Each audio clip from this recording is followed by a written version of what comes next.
evening, everyone, and welcome to the St. Pete by Night Twitch stream where we play St. Petersburg by Night, a massive multiplayer 5th edition World of Darkness Chronicle set in St. Petersburg, Florida. My name is Kent, also known as Michikent on all social media, and you could go follow me there, but honestly, I don't post that much. What you should do instead is go follow St. Pete by Night on all the social media you see listed down below, as well as in the caption on both Twitch and YouTube. So go follow us in all those amazing places. It helps support the community. It gives you access to a lot of cool content that various members of our community create, as well as a behind the scenes look at how St. Pete by Night functions, how it actually works, how we make this thing happen, which is the purpose of this show we have here tonight. After Dark is our behind the scenes interview show where we talk to storytellers, we talk to players, and we talk to some amazing movers and shakers in the world of darkness. If you're new to the channel, you should go back to an episode that we aired, I believe, last week, where we spoke to Mr. Gone, a creator of all of the character sheets that many of us have used for 20 plus years. And we actually have a very special guest coming up next week. We will be speaking to Huddy, who is a creator in World of Darkness, who knows some of the behind the scenes of what the company is actually doing. We can't get into too much of that because of NDAs and all that kind of stuff, but it's going to be a great opportunity to speak to them. So we've just got content on content on content coming at you here on the St. Pete by Night Twitch stream. Tonight, we have our second ever table talk. We are talking to the Good Girls Blood Coterie, a coterie that you haven't had the opportunity to hear much of yet, but we're very excited to announce that there are going to be some YouTube exclusive episodes coming up in the next several weeks featuring this coterie, where you're going to hear about the wild hijinks that they have been up to. Now, this coterie is more of a politically based coterie, so you're probably not going to see a lot of buildings blowing up, but you are going to see some very interesting political maneuverings. And it is my absolute privilege and pleasure to introduce three of the members of the Good Girls Blood Coterie, Damien, John, and Giuseppe, who have been longtime World of Darkness players, and I'm so excited to get into the nitty-gritty of all of that. But gentlemen, please go ahead and introduce yourselves right now. Hello, my name is Damien Gerard. You can find me on social media at Damien T. Gerard, Damien T. Gerard, and I am playing Thomas Robinson, the Banu Hakim of the group. Hello, my name is John. Not really a big social media person, so hopefully you can't find me anywhere. And I play Saul the Malkavian. And hello, I'm Giuseppe, also modern artifice everywhere on the internet, and I play Bartimus Sully O'Sullivan, the Tremere of the group. Now, before we get into all of our questions tonight, I want to give a very special shout out to one of our sponsors, Champs Tramps. She creates character artwork for all of our amazing community, as well as games outside of the World of Darkness. We are doing another very generous giveaway from Champs Tramps tonight. If you put in the hashtag CHAMP in the chat, that's CHAMP, you can be entered into the running for one free character art, fully colored in a variety of styles, including chibi styles, including has-been hotel-inspired styles, as well as anything that might sate your curiosity. It's something that she's very good at working with your commissions to create an art piece that you will love. And that is for one character, even though the example we give here is for a whole group. We don't want to, give away the bank here. So she will create one character artwork in a style of your choosing if you are selected in the giveaway tonight. So as you see all these people in the chat entering already, put in the hashtag CHAMP and you will be in the running for that art piece from Champs Tramps. So, Gentlemen, I have had the distinct pleasure of having Damien on this show before when we did our newcomers episode, but I'm very, very excited to talk more with John and Giuseppe as well about their experiences with the World of Darkness and then eventually their experiences specifically on the St. Pete by Night server. But Damien, I'm going to ask you some repeated questions because I know we got a lot of new viewers who are watching this episode who might not have had the pleasure of being introduced to you before. So the first question I have for all of you is, how and when did you discover the World of Darkness, and what about it appealed to you that made you want to get involved? Damien, take it away. Well, I actually kind of partially play tested the game before it even launched because I've been role playing for a very long time, and it was part of a group that I found through an old convention in the UK called a Reading Games Fair, which I don't think exists anymore. So it was 1989, maybe early 90, I think, when I first started the game before it launched. And the reason I got into it is because I was kind of dating a goth at the time, and vampires were very big, and that's what happens. It's an appropriate setting, and it's very rare that I meet anybody in this community or in my time of playing that has been in this game or involved with this game longer than I have, and I'm happy to say that you are one of them. I have 25 plus years experience, but it's so great to meet a fellow elder statesman who has been a fundamental part of why this game is the way it is today. So I'm very, very grateful for that. John, how about you? How did you hear about the World of Darkness, and what made you want to get involved? Early 90s, I was still in high school, and there was the books at the local game store. Nan Games and Comics, I think, is where I first saw one of the first edition vampire books, and a little bit like Damien, the cute girl I was trying to get at the time was pretty interested in it, and she was the reason I started reading Anne Rice books in the first place, and there you go, started playing. The 90s That were was such a great time to get into it because vampires were all the rage. And this wasn't like Twilight vampires. This was, Anne Rice vampires, Interview with a Vampire. Like, Underworld was becoming a thing in the early aughts around that time. So vampires were very, very hip, and the goth scene was. I was a part of it, so it was a very big part of everything. So that totally makes sense. Giuseppe, how about you? I got involved in the very late 90s, going into 2000, at a local card shop that we went to. They started carrying the White Wolf books because the owner was a huge Mage fan, and it was the time when they were doing all the Year of the X stuff.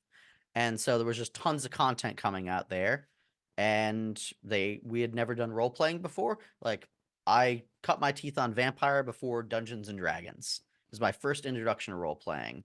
Wow. Okay. So yeah, you Yeah. started with World of I Darkness instead started. of going the intro route of D&D or any of the other. Okay, that's Yeah. that's very interesting.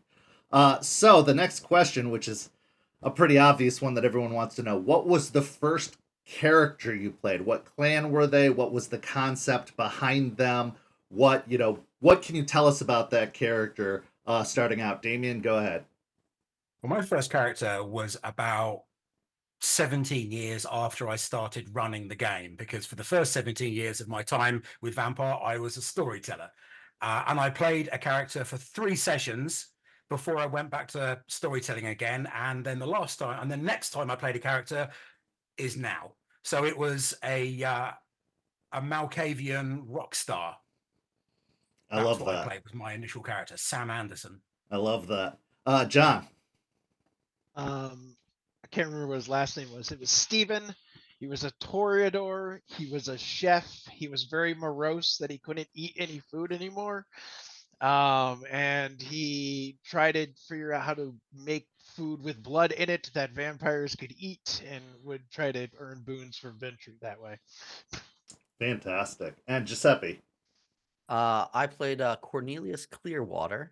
They were a Ravnos, who was a refugee, fleeing a lot of the conflicts that were going in Eastern Europe at the time, and came to America.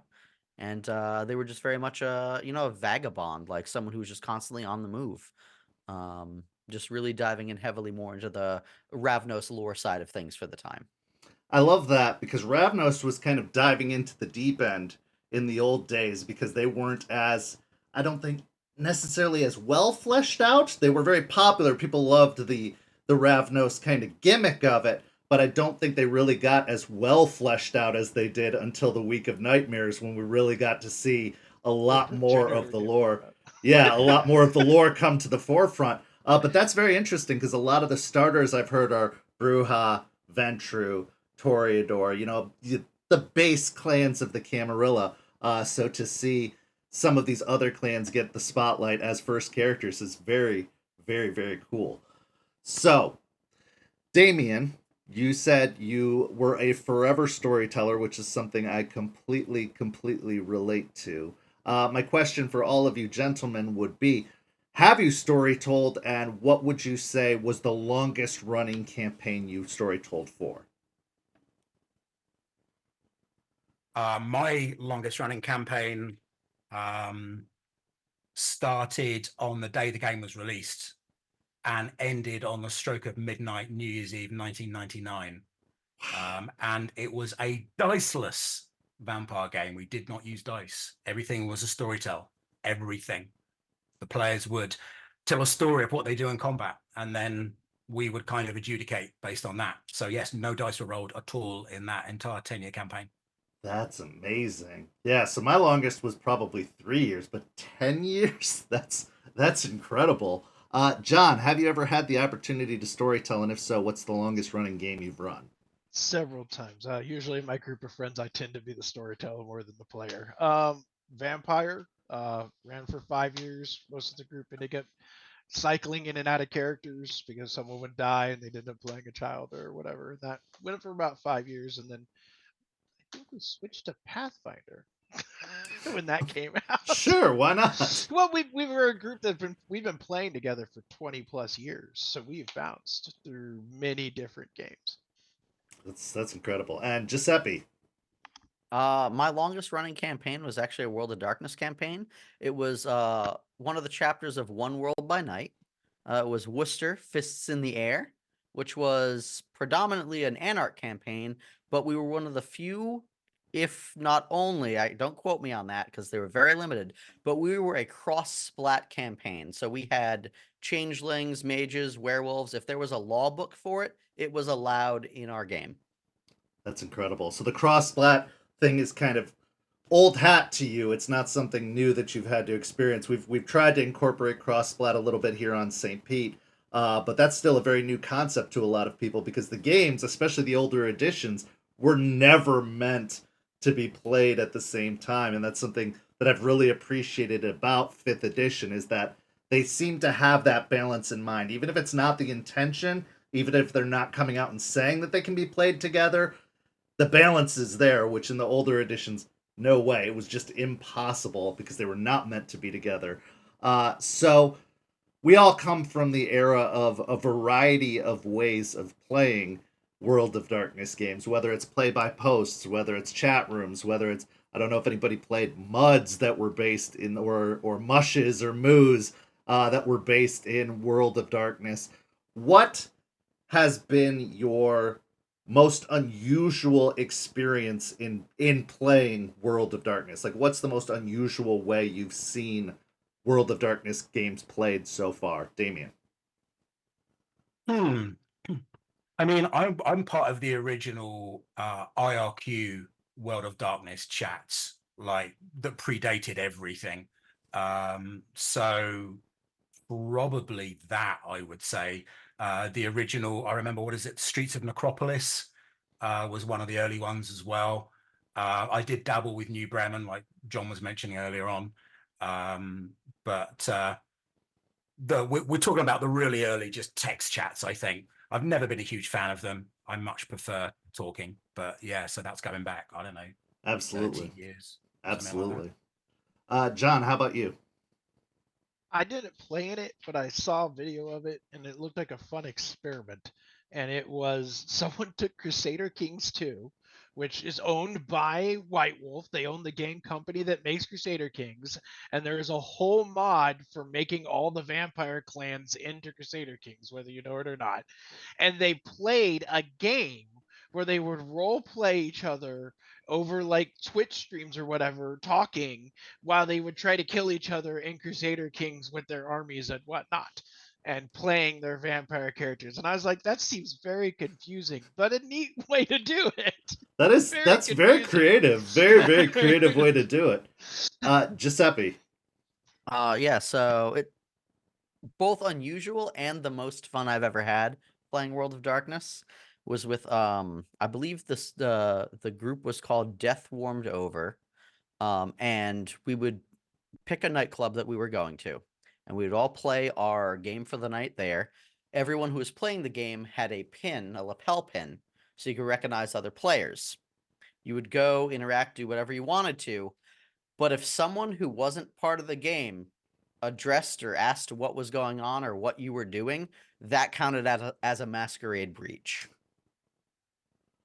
That's amazing. So even if just a normal person saw the pin and asked about the pin, that was basically asking about the pin was fine. It's, why are you guys doing rock paper scissors? Like, what's going on here? Why are you? Is everything okay? Like, like if they call you out on following through with the mechanics, masquerade violation. That's yeah, it was intense. That's so intense. I would say my weirdest experience, the play-by-posts were a nightmare to me because I, like you, Damien, love to talk, love the live action, like interactivity of it. So the play-by-posts where you would spend weeks just resolving one scene would just be absolutely awful. I could not abide it.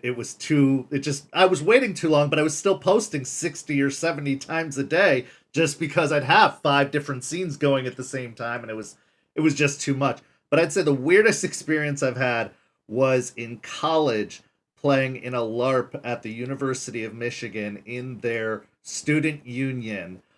We were up on the second floor where there were a bunch of like administrative offices and stuff, but we were supposed to be pretending they were the streets of Chicago. And while I've done a ton of LARPing since, I think just that introduction to LARP, or especially vampire LARPs, in a setting that is very much not with using note cards to describe people's equipment or clothing. It was so bizarre, and I'm so glad to see how far we've come since then. So, what is your favorite splat? Vampire the Masquerade is an easy go-to, but like, what is your favorite splat of all of the World of Darkness splats that have been released so far, and why? Damien. Succubus Club. Okay. The original Succubus Club.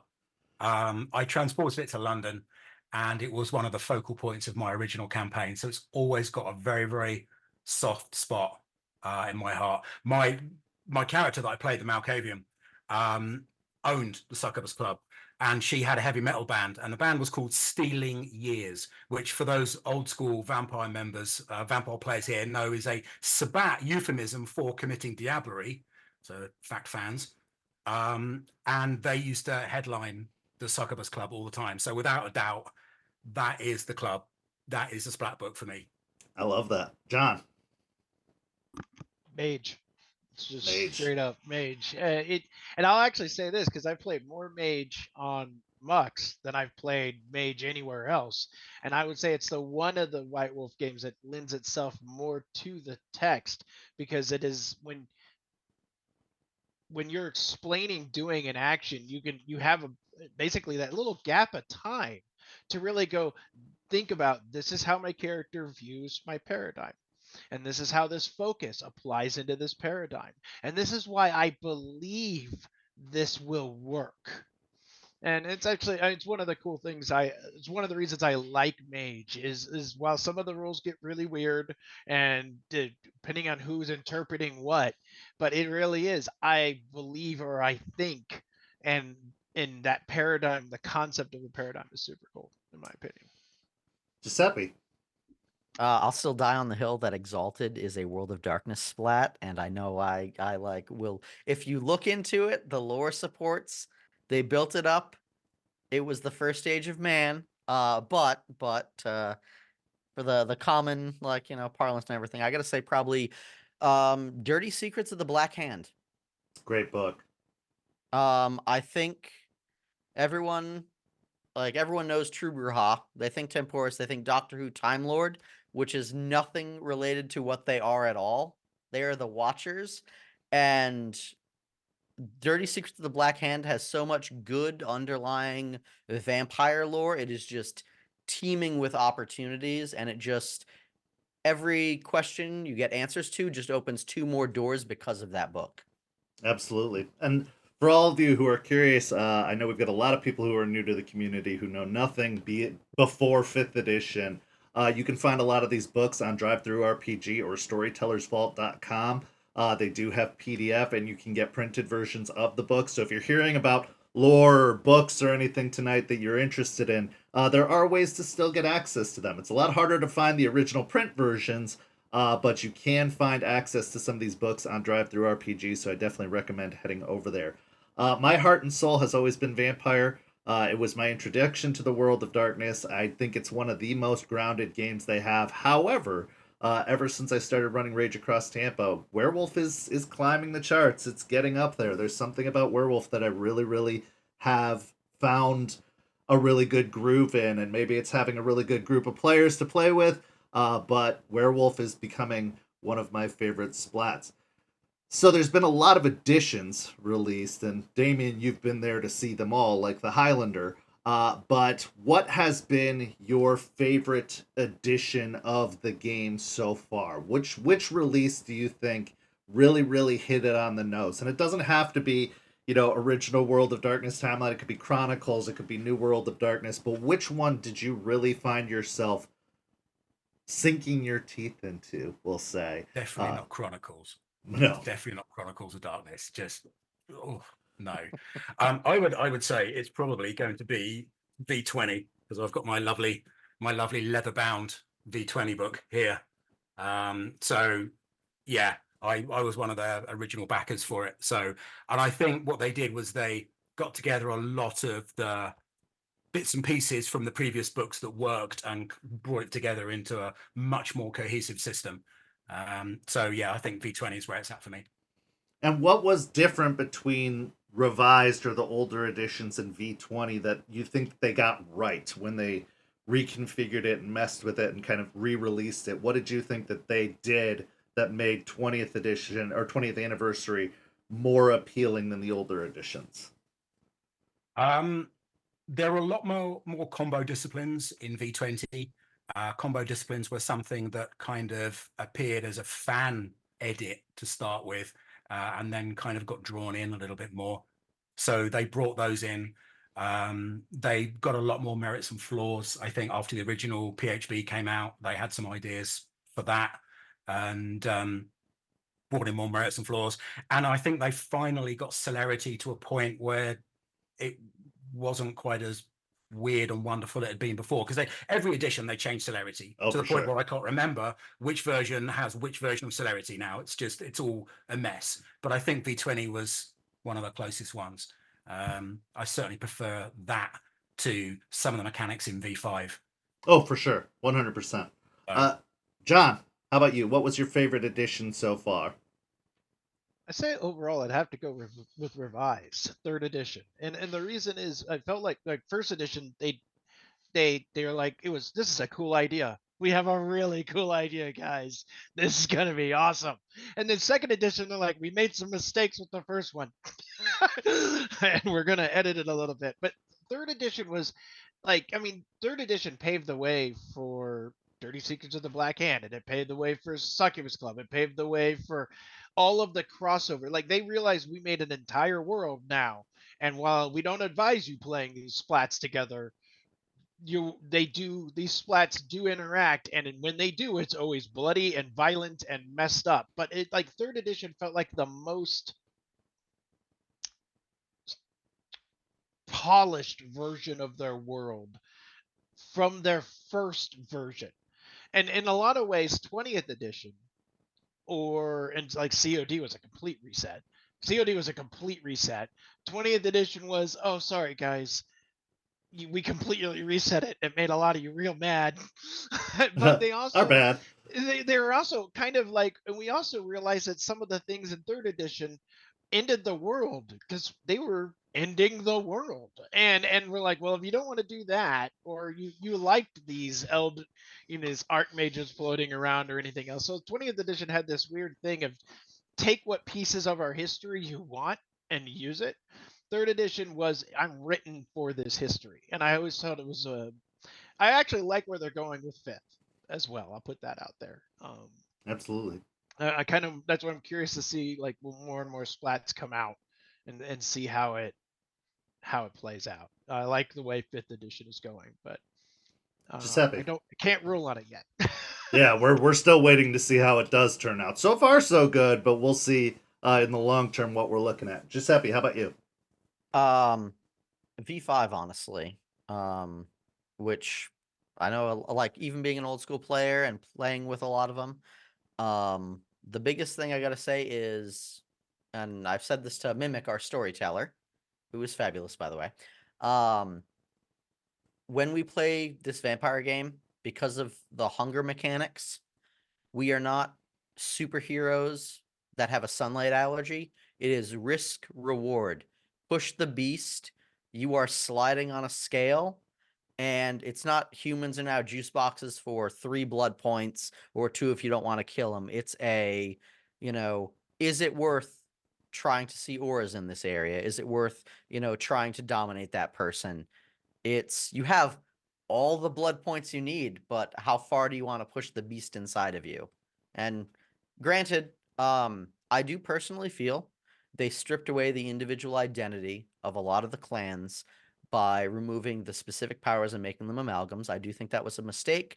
I do know there are talks that they're changing that because there's a lot of V5 content coming out. So I wouldn't be surprised if that gets shaken up, but and honestly, overall, the changes to thaumaturgy, being a longtime Tremere player, I don't mind that they got rid of paths because they made rituals far more easier and streamlined, and it's more cohesive. And I really feel you're changing that nature of self versus beast again, rather than this is the Marvel Cinematic Universe, and you just need to be awake at night. Absolutely. And I think that Tremere was obviously very, very broken. I think nobody can argue that Tremere had gone above and beyond crunchy kind of mechanics with the paths and everything. And I do miss them sometimes. I do miss that it did give individuality to each individual characters. And I couldn't agree with you more about the fact that a lot of the clans got stripped down and almost interchangeable with one another. Like you can see anybody who has Auspex can get Dementation, which was, as a Malkavian main, my baby, my thing. Why? Why can anybody use, Dementation now? And so I totally understand that, but I also think, to John's point, V5 is telling a story, and we're starting to see that story where the bloodlines aren't as distinct, where everything is kind of becoming diluted, and it is becoming more about how what made them individuals originally is falling apart. The structure that they had based everything on for so long is crumbling, and so it is becoming a little bit more fluid. It is becoming a little bit intermixed, and I think that's very, very cool storytelling, if that's their intention. If the other intention is to just make a simple system, well, good on them for that as well. But if it is part of the grand design they're trying to come up with for Vampire of telling a long term story, I think that's great. I'd originally intended to use 20th Anniversary Edition for St. Pete by Night, but I made the change to V5 because I knew I had to teach 90 to 100 people this game to get it off the ground. And I did find that a lot of the 5th editions of all of the different series, whether it's Dungeons and Dragons, whether it's World of Darkness, they've made it so streamlined and easier for new people to digest the material, which was really my intention of starting this, was to teach people World of Darkness. And if they wanted to go into hard mode or advanced mode, they could check out some of the older editions. But that's why we ended up going with 5th edition. That being said, let's talk about your current campaign, Good Girl's Blood, which is run by Rebecca, aka Mimic, who we've had on this show many times, but we did a special exclusive interview with a few weeks ago. Let's talk about that game because I'm so excited to expose more of our players and more of our community to your game and to your story and to your characters because it's one that, as a before now, really didn't have much, crossover with any of the other characters or any of the other stories, and wasn't publicly available to everyone. So my first question would be, tell us about your character concept without giving away too many spoilers or getting into too many details. Who is your character in this current game that you are participating in? Damien, we'll start with you. Well, my character is Thomas Robinson. I am a British lawyer, barrister, Bano Hakim, who specializes in import and exports. Okay. That's what I'm going to say. John. I play Saul. So one thing to note, I think, with the exception of one of our characters, all of us are in Scylla. So we're old vampire players, and we are mostly playing old vampires. So Saul is at Malkavian and has been around for a good long time. He's got potholes in his memory, but he's old. And when you are an old vampire, you are careful. So a lot of times he actually relies on the others to make those decisions because he will just follow whatever the mood is. Even if someone's like, "Hey, go burn the building down," if he thinks it sounds interesting, he's in for the ride.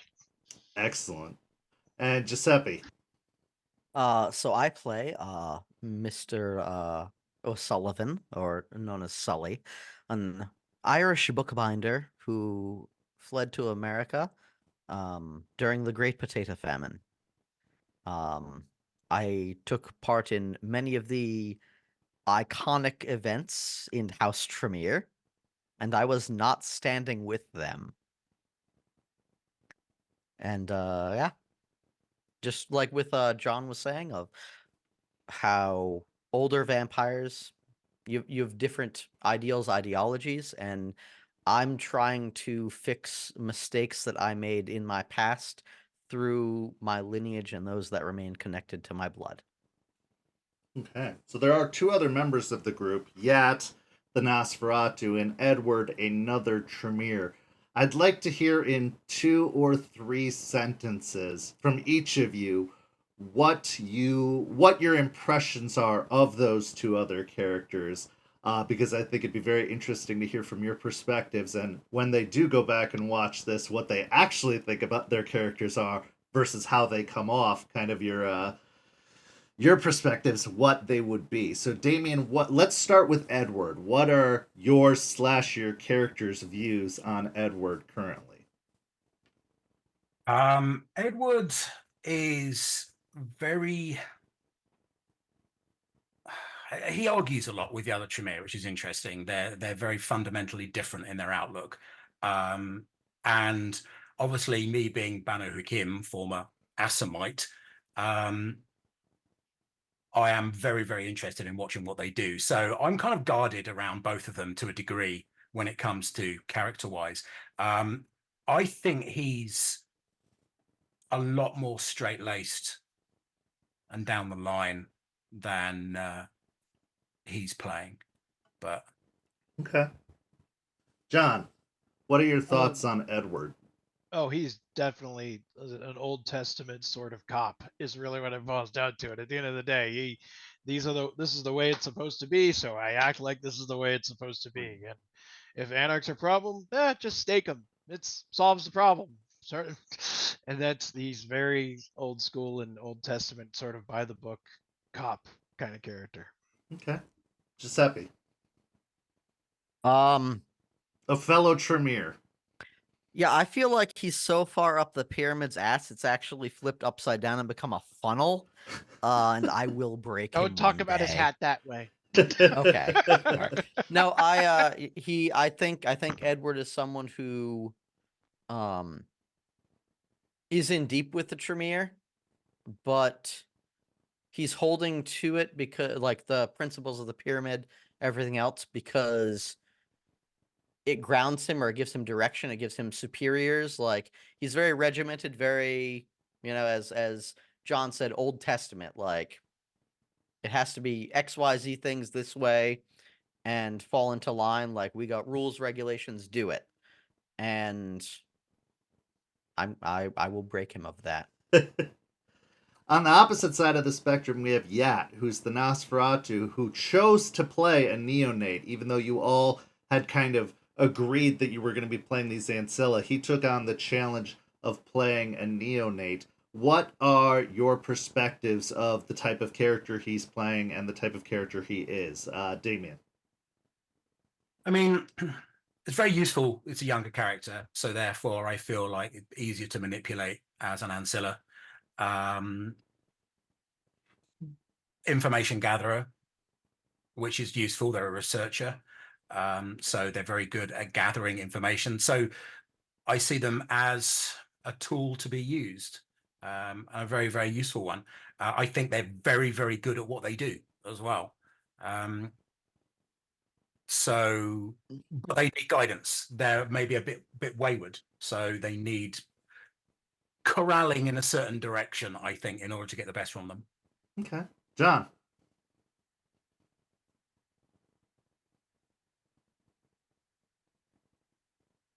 I think you're muted. I think you're muted.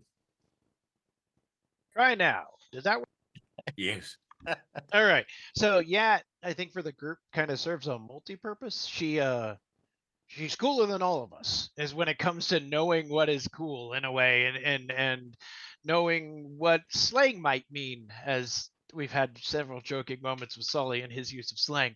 But her being a neonate in a way keeps us a little bit modern. And at the same time, might keep us a little more human or a little more moral than we might be if left to our own devices. Okay. And Giuseppe. They're someone who is still trying to discover who they want to be and what they want to do with their own life. They're still very much attached to their touchstones. That, at least we know of, are the places they frequent, things like that. Their humanity more than any of us, and it really does show. That being said, touching back to what Damien was saying, you sometimes have to tee them up for the things you want to manipulate them into, but when you do, it is exceedingly easy. Okay.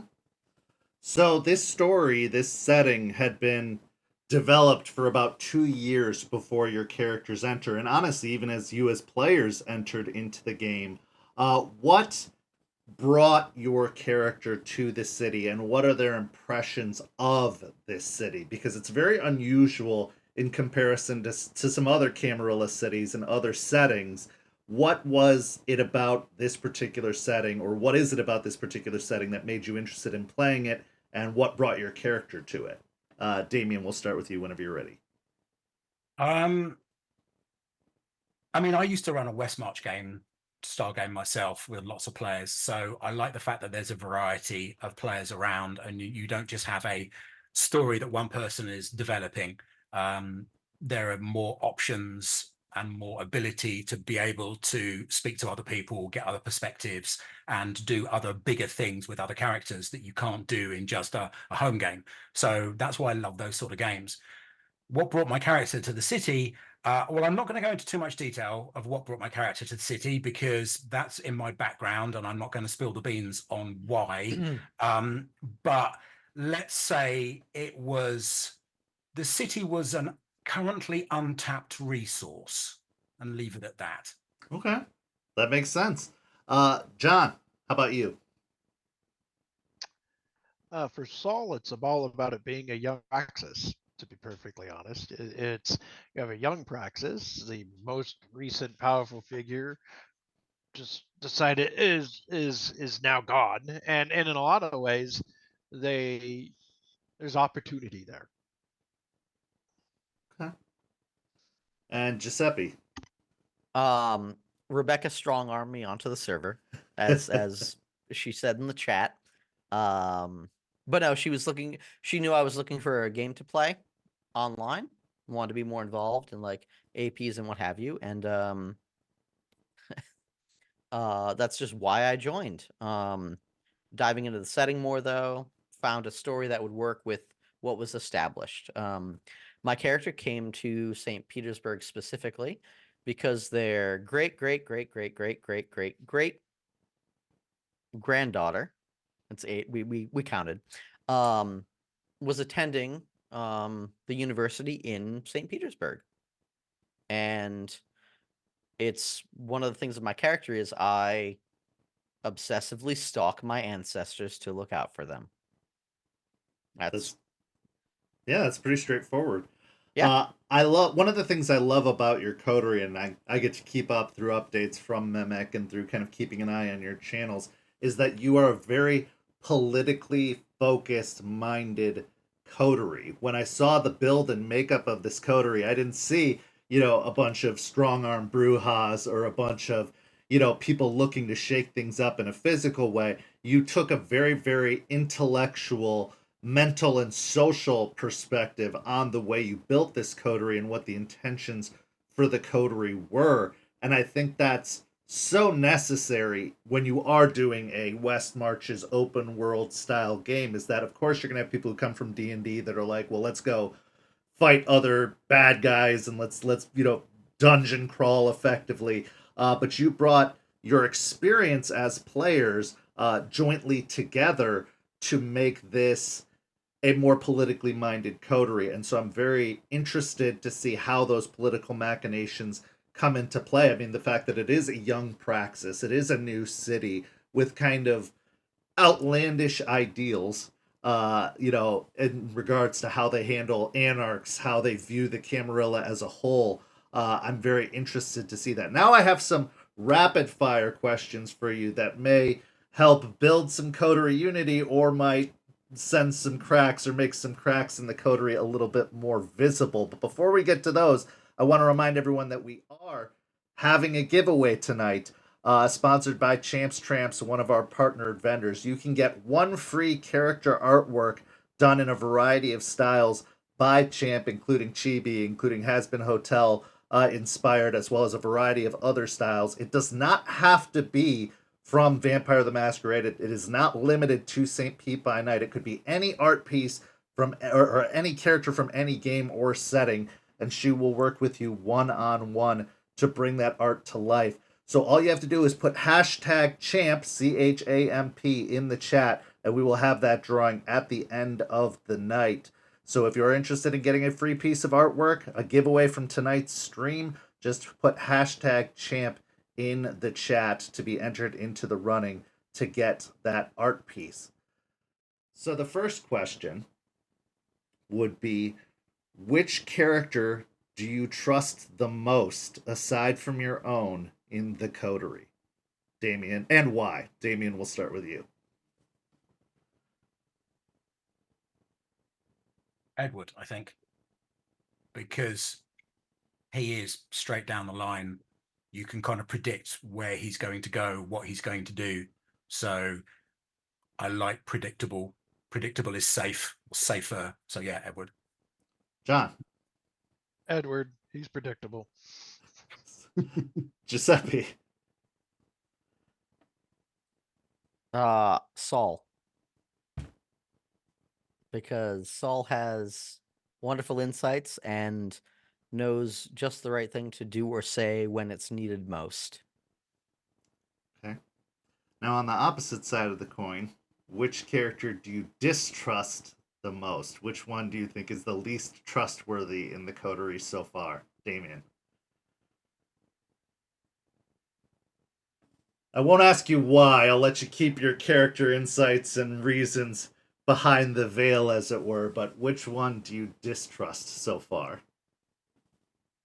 That's a tricky question. Possibly Yat, because they're the youngest, which means they could be more manipulable by an outside force. Possibly, yeah, I think Yat. John. I gotta go with Sully. I trust Sully to not screw over the coterie, but Sully can't tell a lie. Oh, don't see you're blowing up the spot here. That's a fun thing to learn. Yeah, but what we made there's there's a Coterie joke about taking your arms because you can't speak unless you raise your hand. I mean, Okay, Giuseppe, which character do you distrust the most? Oh man.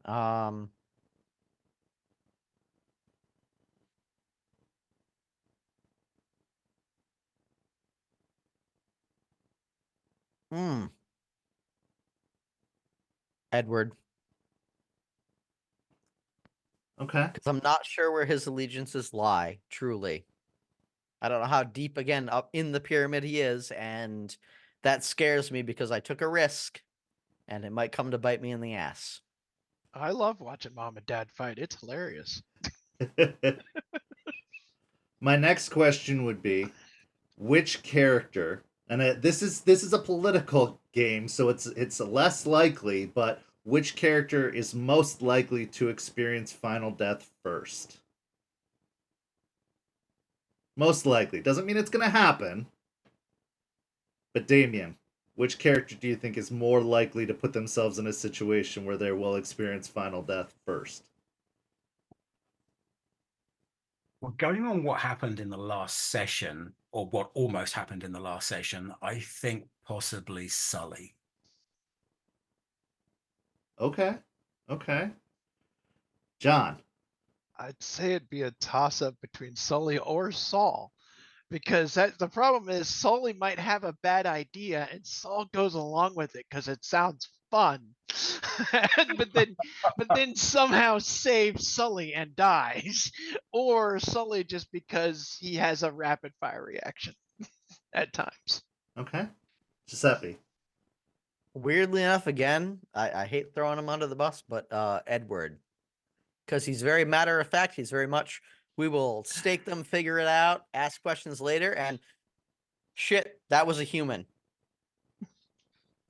Can't stake him. Like, you just got a body now. Like, That's just murder. if someone's gonna actually murder someone accidentally, it's Edward. Okay. So my next question, which will kind of shake it up a little bit, if they haven't already, who is most likely to break the masquerade? Damien.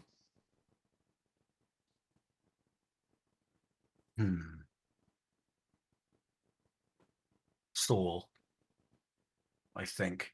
Maybe. Okay. Yeah. All right. John. Yat.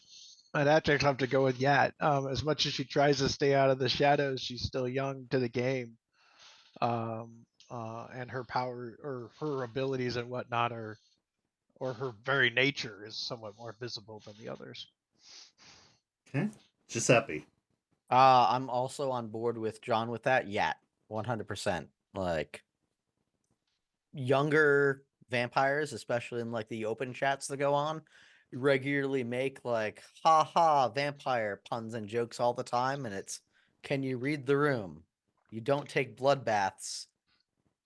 Like, people see what these younger people are doing. You're a huge violation. It's not a joke or a meme. Stop it. So we talked about Edward and Yat from your perspectives and your character perspectives. Now I want you to talk about each other, but I'm going to put a limitation on this. If you had to have 3 words to describe whatever character I'm about to name, what would those 3 words be? So, Damien, let's go ahead and start with your character. How would you describe yourself in 3 words? Charming, rich,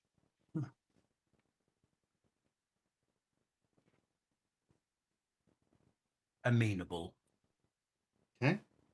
Now, John, how would you describe Thomas in 3 words? Stalwart, logical, disarming. And Giuseppe, describe Thomas in 3 words. That's my lawyer.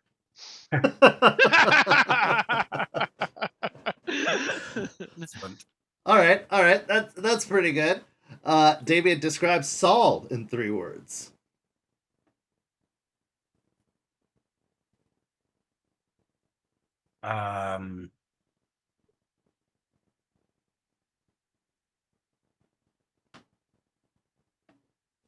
Loose cannon is 2, but reliable. Okay. Reliable loose cannon. John, go ahead and describe your own character, Saul, in 3 words. Visionary, chaotic, and confused. And Giuseppe, describe Saul in 3 words. I'll keep up with the bit. Someone's always watching. And finally, let's have Sully described in 3 words. Damien.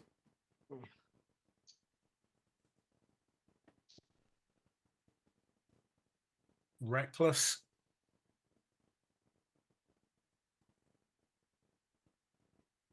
Hmm.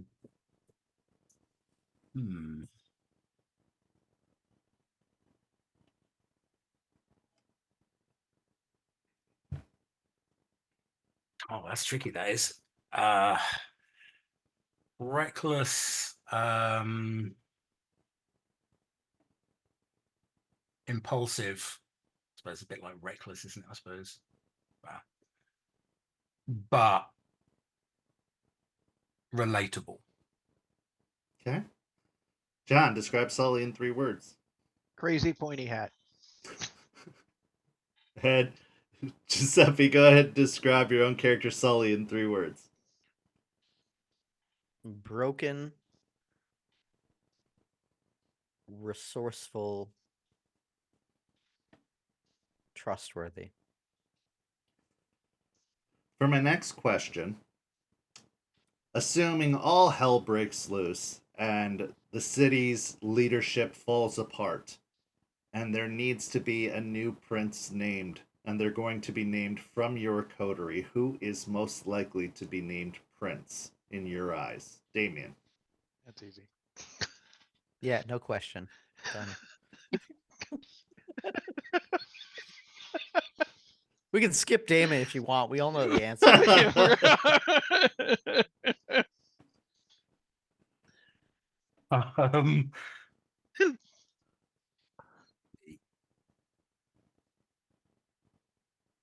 Probably me. Edward. Or not Edward, sorry, Thomas. Thomas would be named prince. Okay. So, John, do you agree with that assertion? Absolutely, Thomas is Prince. I can be Seneschal sitting behind him, but he is Prince. Okay. And Giuseppe. We're killing Carmine next week. Let's go. Okay. So we've talked a little bit about the characters and their views on one another. Let's talk about the story overall. So if you were to describe the story as you've seen it, and we've got Mimic watching along who knows the actual story, but I'd love to hear from you as the player's perspectives on the story in like 2 to 3 sentences, maybe a little bit more. What would you say that the story is about? Damien, we'll start with you. I think we're coming to the end of at least the first chapter of the story, and that was to do with Cassius Coin and a blood cult, a Kine blood cult that was kicking around in St. Pete's. And I think that's the first chapter. So, but overall, I think what we're looking at doing is getting some kind of control over City Hall and moving in Kine political circles. Okay. John. I think the first part of the story was about a blood cult, and a secondary layer on top of that is independent vampires in general. You essentially had a group of independent kindred amongst in the domain of a bunch of old Anacilia and one neonate. And it's like how do you want to deal with these people, and what do you want to do with them? And all kinds of options were thrown around because, well, we're political vampires. There's never just one answer unless you're Edward. But we had options and we were going to try to figure it out. And so there was a lot of, it wasn't just, oh, there's a blood cult. No, that's interesting. Or what secrets can we get out of this? It was, there's also moral implications. Like, well, I mean, are they really? Do we need to kill them? I don't think we need to kill them. They're just trying to live, right? And things along those lines. So that was neat. Okay. Giuseppe, how would you describe the story in just a few sentences? It's intrigue and mystery, mainly political based, even within blood cults, kindred politics, which is a lot we haven't touched base on in the game that we have access to. And I think as it develops more, it's going to veer in both of those directions as we get into the nitty gritty, or what are the skeletons in people's closets. Okay. Personally, I'd rather it's just the Queen's Gambit version of Auden, but you'll find out about him later on, guys. So Rebecca was first introduced to the World of Darkness through this game. She was one of the first people who jumped to the ready and showed a lot of interest in this when St. Pete was first forming. And pretty much a majority, until not that long ago, of her experience was through St. Pete, and she's spoken very, very highly about working with you all as a group because of your experience. That she's learned a great deal. What would you say is something that you really enjoy about Mimic's style of storytelling, considering you are all experienced storytellers, experienced players, knowledgeable about lore, working with someone who's so new to the setting and so new to storytelling in general? What's something about her storytelling that you really enjoy? Well, she gets us. She gets the group. She understands where we're coming from and what we want to do. And I think unless you have an ST who does that, everything's going to fall apart. So she's exceptionally good at that. But also, I like the fact that she's a lot more laid back than a lot of other storytellers can be. She's very willing to give us the space that we need in order to role play or to do this or to do that or whatever. So it creates a very I'm not going to say safe group, but you're free to be able to play and not be railroaded. Okay. John. Yeah, a lot of times when you have an experienced storyteller, there is a feeling of this is the story I want to tell, and you can kind of see, like they'll call it rails. Like there are definitely rails or tracks on the road that this is the way I'm supposed to follow. And while there is a clear, I would call it a situation, but it is not a railed story. And she's very good at the yes and sort of improv style. Like you say something and then she yes ands it and she moves on, and kind of you're growing the story together as opposed to being actors in a play she has written. Giuseppe. She is so good at the background things that a lot of people take for granted. Like, I did a downtime action about researching getting involved in human politics. I got a 12-page document on methods you can do to screw over people actually in real life that are political things. Like, she takes everything that we say and amplifies it. She, like, the yes and attitude makes it where you feel like the path that you choose to go becomes your own rails, because you have all these avenues in front of you. Choose which direction you want to go in. I'll be behind the train pushing you as hard as I can in that direction. That's how she is. Okay. Now, whether you've been running the game for 25 plus years or whether you've only been doing this for a few months now, there's always ways we can improve. There is no perfect game master, perfect storyteller. And I know Mimic well enough to know that she's constantly working, constantly striving to improve. She's one of the people I talk to the most amongst the storyteller team, and we bounce ideas back and forth. We talk over things. So I would ask, what's an area that, being experienced storytellers yourselves, that you think Mimic could improve in, that you think she could work on? What would you challenge her to, try to focus on in terms of storytelling? And I know she'll take it all very, very well. So don't think that you're bad mouthing her. She's in the chat. She'll let me know if she hates it. But where's an area you think she could improve in? I mean, I thought initially about saying rule systems, but nobody knows all the rules. And as long as you know where to go in the book to find them, it doesn't really matter. The feeling of not being railroaded, that I think is important for a game like this. So it doesn't matter if we are being railroaded, because that's what happens in games. Just make it look like we're not. Okay, so finding ways to keep things on track without it seeming too forceful, making it seem natural, or finding a way to organically lead the story back to the path that you want to be on. Yeah. Without okay, John. If anything, I'd actually have to say it was in just the first couple of sessions. She had a bunch of experienced players in front of her. She's like, I'm going to let you guys do your thing. But because we were also all new to each other, we actually had to work at our group cohesion. Like, why are we actually together? Why are we working together? What are our strengths? And things along those lines. And in my experience, especially when you have a new group, if you have rails in the beginning and you get the new group through that first challenge and they get their feet wet, so to speak, you then pull the rails apart and let them grow a little bit more and a little bit more freedom. But you've now got that icebreaker of a storyline out of the way, or that plot arc one, or whatever it may be. Right. So the introduction, kind of getting everybody settled together. Yeah, there is a lot of storyteller involvement in that. You can't just throw a bunch of players together and be like, "All right, get along."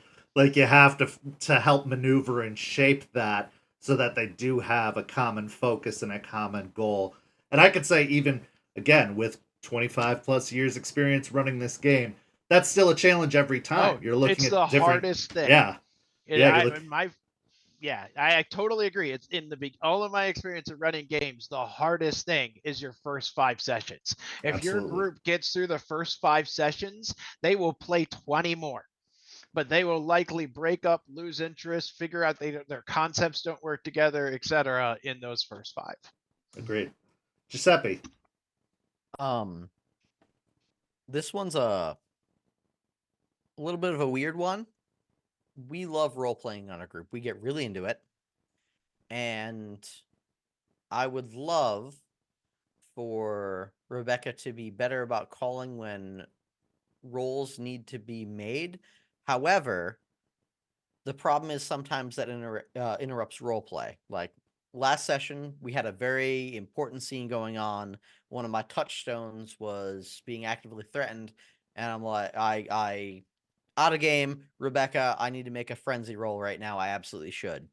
As Rebecca says in the chat, there should have been like 10 frenzy checks, which she's not wrong, and I think that's more related to how we play and using the dice roller. But sometimes I feel like there are times when some rolls should be made and some aren't. And that's more of storyteller discretion. But she's doing it because we are so invested in the story, invested in the scene. We're like viscerally there, and everyone's on edge. And I doubted myself again of like, should I like remind her? Should I say her like, I should be doing this? So yeah, just knowing when to call for those mechanics. That was a big thing in the first iteration, which is really where she learned a lot of the vampire storytelling from.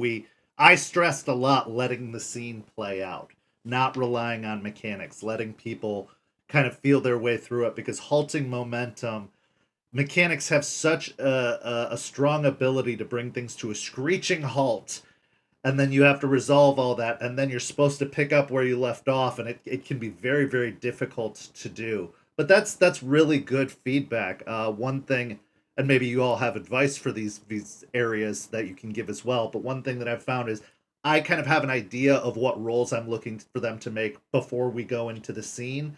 If I'm doing something as a storyteller that I know is going to threaten a touchstone, for example, I'll have that frenzy check ready. I'll already have it in my mind. Okay, they're going to have to make this check at some point, and I'll find an organic moment to drop it in without just stalling too much. But it's a very hard thing to do, because you don't want to lose that intensity. You don't want to lose that fire of a particular scene. just because of mechanics, but it is also a fundamental part of the game as well. So it is something that I think that a lot of just practice will help with. But I do think that's a very, very valid point to bring up. So, what is an SPC each of you would like to encounter from the grander game as a whole, maybe that hasn't come into your story yet, that you'd like to have a scene with? Or if you have encountered them, that you'd like to expand upon that relationship with?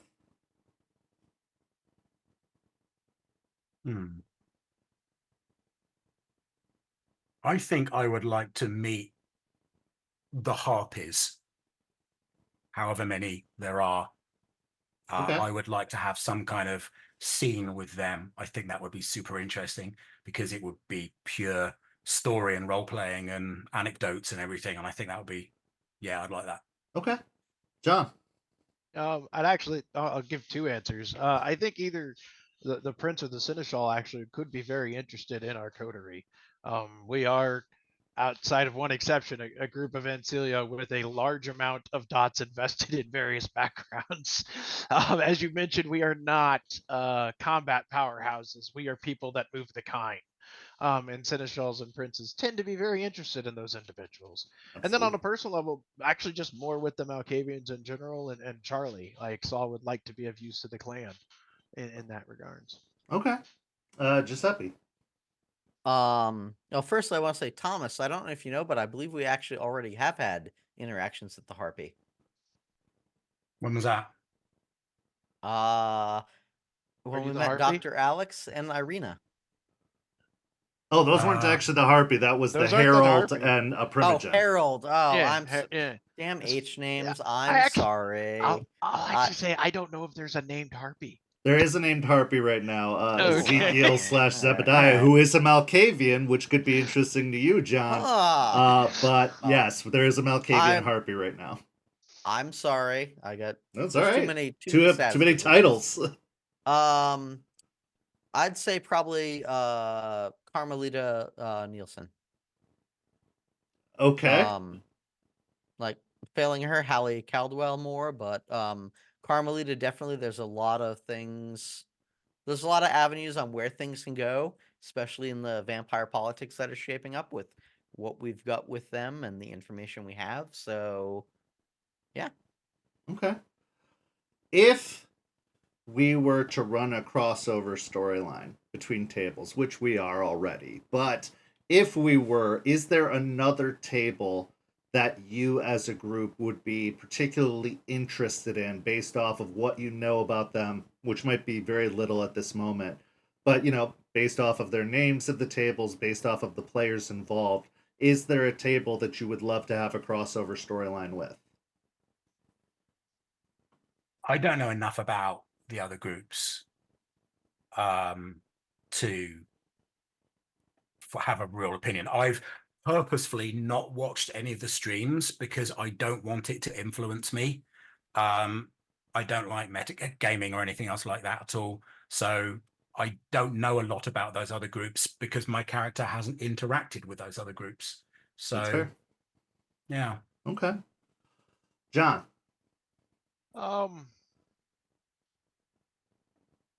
If I had to, I'd say Bloody Strings, possibly. Just from Saul's point of view, there's two Malkavians in that group. I think I've watched their stream a little bit. Unlike, I like watching the streams. I try not to remember anything of any character. I'm pretty good at separating that line, but I just wanted to get a feel for how the streams work. But yeah, Bloody Strings got two Malks in it, so that'd be neat. Valid. Giuseppe? Scooby-Doo, motherfucker. you want to interact with the hunters? Okay. I think a reason for us coming together to solve some sort of intrigue or mystery would be absolutely ridiculous and wonderful, at forcing us to also keep up the facade of the masquerade. I think it'd be a fun crossover. Sully wants us to die. Why didn't you just say Rage Across Tampa? as well. I don't support or negotiate with ego terrorists. Well, it's like I mean, one of the other groups that I really like the stream of is Don't Get Caught, but I didn't say them because they're all anarchs, and Edward would end the storyline very, very quickly. That's fair. That's fair. Is there a particular player on the server? Because you've had some time now to meet some of the community, and some of you have ventured into OpenRP to work with other players. Is there a particular player on this server that you would love to work with, or have a scene with, or potentially a story with? For me, it's the other Banu Hakim, whose name escapes me. I'm afraid I can't remember the name. But Alessa, the other Banu. she's in the There we Dead go. Man's Hand group. Yep. Yeah. Okay. them. All right. John.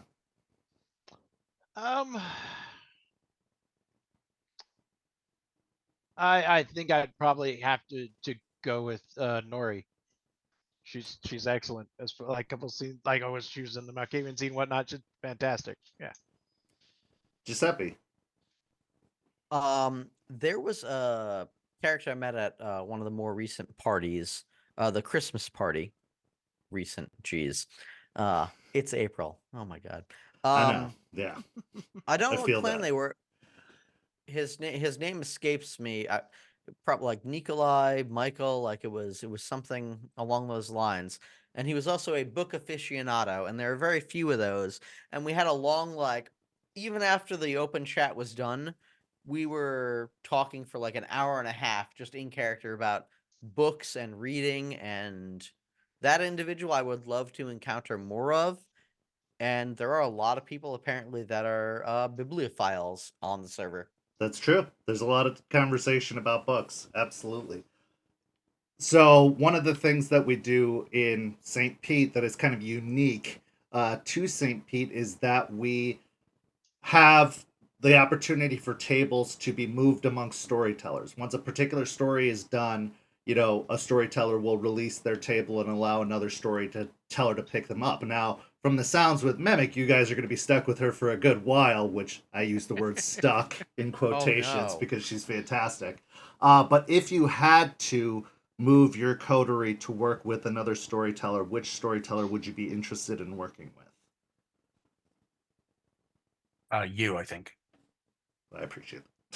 Doesn't have to be me. Do not feel like because I'm the interviewer, you're gonna say me, but Well, I've chatted with you, and we've like come to agreements on a lot of things. So I think your brain works a very, very similar way to mine, and you've always talked about political groups. So yeah, you. Okay, John. I'd have to go you or Nikki, one of the two. And the reason you with the political groups, like I've seen a couple of the Rage Across Tampas and things along those lines, and I think that would fit well for us in a lot of ways. But at the same time, Nikki, she has a talent for letting the group explore especially with the group of neonates in that one storyline. They're exploring their loss of humanity and all the things, the touchstones and the things that they have to deal with is also kind of neat. Because, well, 5th edition actually has systems for that. It's actually called out, where in a lot of times for other editions of Vampire was an afterthought. Yeah. And Giuseppe. You, for the reason that various other people have listed already. Because you get and World of Darkness and the lore even beyond what V5 presents. You aside, Irina. I think, like, how she comports herself, how she plays her NPCs, she brings life to them in such a great organic way where I genuinely, for like 2 months, after interacting with her, didn't even realize she was just another storyteller. She's actually not a storyteller yet. She's just a moderator. But now that you've said that, I'm going to push her to be a storyteller because that's very, very interesting. Because she'd be very flattered to hear that. And I think, thought she was. So. Yeah, nope, just a moderator. But I will push her to become a storyteller based off of that recommendation alone. Because she's a very talented role player, and I think she could have a very, very unique story to bring to the table. So that's a good one. Outside of Vampire the Masquerade, whether it's an existing splat or not, one that might still be in the wings, what's another splat you would like to play in 5th edition, and specifically in St. Pete by Night, if you were to venture outside of the world of Vampire? what's another one you'd be interested in trying? Damien, we'll start with you. For me, mage. I love mage. It's my second favorite after vampire. So Okay. Yeah. Okay. John. Mage. Mage. And Giuseppe. I would He's gonna say play mage. Yeah, he's gonna play mage 'cause we're playing mage. However, because it's specifically to St. Pete, my answer is Wraith. Wraith. Because I think hope there's they a release Wraith. lot more potential in St. Pete by Night for Wraith than any other splat. Because it's there with all the Theo stuff. It's ripe for the taking. Yeah, And we could ghosts tell have been ghosts and wraiths have been a constant in the St. Pete story so far, and so I think there is a lot of room for Wraith to have a pretty strong impact on the St. Pete setting as a whole. So, what is something that you are looking forward to seeing in this story that you're in right now that hasn't necessarily come to pass? Maybe something that's been clued at, or something that your character has particular interest in the story that you're currently engaged with, Damien. I mean, we're still very much involved in the whole blood cult thing. I think as a result of that, I would like to see our Coterie's star ascend a huge amount due to all of the very positive things that we are doing for the prince and for the community as a whole. Okay. John. That sort of what Damien said. It's interaction with the praxis. Not like the open RP stuff, but more like a plot that is either maybe it's directly for the prince or the seneschal or something very specific that we can get involved in. Maybe we have the honor of hosting an Elysium event, whatever it may be, something along those lines. Okay. Giuseppe. I know the two of them aren't going to expect this answer, but Sully getting involved in and trying to move up in the pyramid in St. Petersburg by Night. Well, that actually brings up a good question, because here on After Dark we take questions from the chat and we'll ask them of the players. And Mimic has contributed an excellent character question. If you could take a position within the city, what would it be? I refuse to answer that question on the grounds it might incriminate myself. Fair enough. Most likely to be Prince? No, I can't imagine. Couldn't have happened to a better guy. John.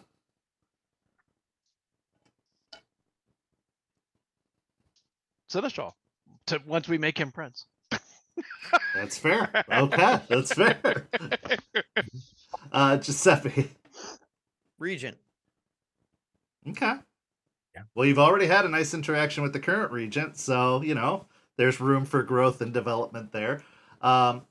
Fantastic. Now, another question that Mimic asked, which is a story-based question, and this may be more relevant to you than it is to our audience, who doesn't really quite know exactly what's going on with you yet, but I'm interested to hear your answer, and I'm sure she is as well. What do you want to do now that you know there's a touchstone involved in the blood cult?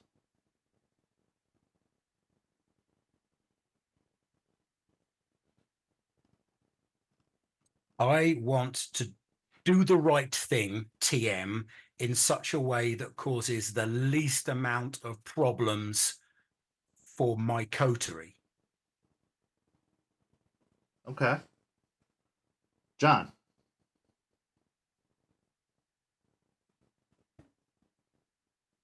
This is a slightly bit longer answer. So Saul is torn because he wants to help Sully and help the touchstone and save the touchstone. And also, like Damien has mentioned, Thomas, like, it's over to the authorities at this point. And if they kill her, they kill her. And if they don't, they don't. And we have some chronicle tenants that are, in a way, two of them are conflicting. One of them is coterie above self. So we would, in theory, all lean in to help him because a coterie member needs help. The second one is no loose ends. Arguably, her out there and doing something gross to save her creates a bunch of loose ends. So I'm trying to as skirt Thomas's TM'd line there to save her without making a mess. Fair. Giuseppe. Um, I would do exactly what Thomas instructed me to do, as I did. That's like, which, by the way, that was a beautiful scene, and thank you for that. It was an excellent scene, wasn't it? But now that I know that, do the same for any of them. Should any of their touchstones further be involved in blood cults, like, I'd follow through with the same fervor and dedication that they showed me, because we stick together, and all we have in our own life is our humanity. I love stories when tenets or convictions tend to clash with each other. Like holding true to one tenet and holding true to another tenet might cause an intersection point where you have to choose which tenet to go with while risking violating the other, or when a conviction comes into opposition with a tenet. Those are some of the best stories. So to hear, as John stated, that you have two tenets that are kind of coming to a potential point here where it could be problematic, finding the way to navigate through those kind of murky waters is very, very cool and very unique. So one thing that this coterie is doing, and this is kind of an advertisement for you guys going forward, you're taking a unique approach, because we have several tables that are streaming, obviously, and we have several tables that aren't streaming. You have found a way in the middle, which is you are going to be releasing YouTube exclusive videos, which are basically just your characters encountering, summarizing, being interviewed about the story that they're going through right now. And that is something that I haven't seen yet. That's something we're kind of breaking new ground with, especially here on St. Pete, of finding a way to give people an insight into your story and to your characters without having to play out the full streamed episodes. What are your thoughts about that process? And is this something you're looking forward to? Is this something that you've enjoyed doing so far and are excited to release? What's kind of your thoughts about it, Damien? It's pure role playing. I'm a role player. I'm not a rules player. I love role playing, and the sessions that I did, it's just character interaction, one-on-one, backwards and forwards. I love all of that, so I'm very much looking forward to doing more. Fantastic. John? I think it's a really cool idea. As he mentioned, it is pure role play, so it's a lot of fun in that regards. I think especially as the more we do it, the better they will get. Because in a way, I think for Mimic, they're allowing her to also mentally flesh out some of the NPCs and various people touchstones that are touchstones or retainers or whatever it may be that are in our life, which makes our characters richer when we go to the regular session. So I think it's a really cool idea. I'm going to buy Giuseppe some time to return to his computer while I mention that. No, you're good. Oh, go ahead. What are your thoughts? Sorry. No, that's fine. Had to run to the bathroom. Thought I had enough time. Came back right in time, my friend. I very much love what Mimic's doing, how it's being accomplished, because the vignette approach to me is fresh. It's endearing. It has that Neil Gaiman aspect of storytelling, especially if you've familiar with American Gods. And as a result, there are some unintended surprises that happen as developing relationships with NPCs, expanding upon stories in ways you didn't think about. So I'm excited to continue it on and see where this can go, because it's a unique approach to doing an actual play in a different arrangement, and it breaks the stereotype, and those things encourage other people to try new things in storytelling and role playing. It like we change the landscape of how we perceive playing a tabletop game and putting it out there to people by doing that. Well, I love it too because it takes a lot of the pressure off of, like, when you're in session, you kind of have to keep a certain flow going. You have to step up, step back, let other players, have their moments to shine while also taking your own.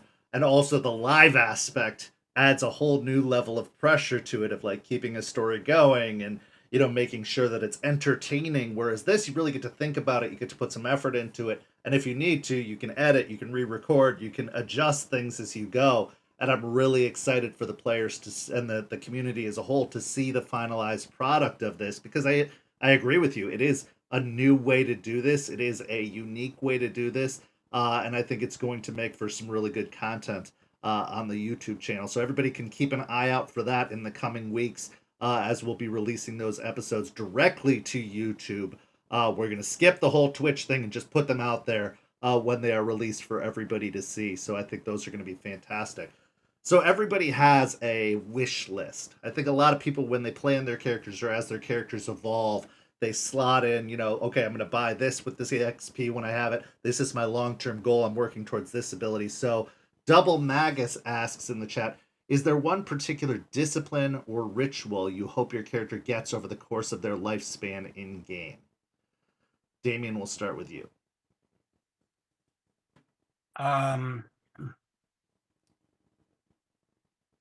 Yes, any discipline to level 6.